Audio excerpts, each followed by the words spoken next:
François-Xavier Geland, une petite conclusion sur ce qu'on vient d'entendre, très riche. Hein.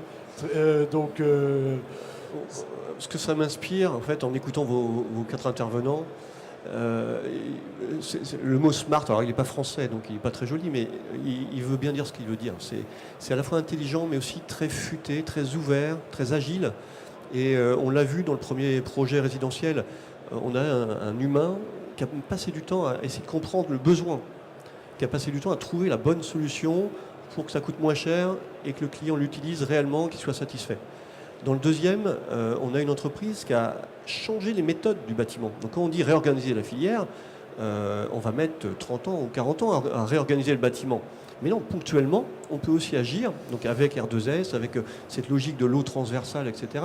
Donc si on a, c'est une question de volonté, pour reprendre le mot d'Alexandre en introduction, cette volonté-là, on est capable, au niveau d'un projet, d'embarquer le promoteur, les bureaux d'études, les architectes, les installateurs, pour dépasser leur méthode habituelle et aller vers des choses beaucoup plus, je dirais, ce mot rupture est important, hein, c'est dépasser l'habitude pour aller vers la rupture et aller vers quelque chose d'innovant.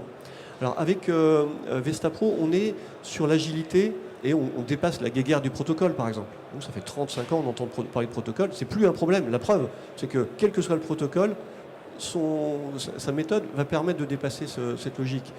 Au niveau du Beyond, c'est l'agilité, c'est là, on est dans l'intelligence artificielle, donc on dépasse même ce qu'on fait nous en domotique depuis 30 ans. On pilote, non, il n'y a personne qui a envie de piloter son logement.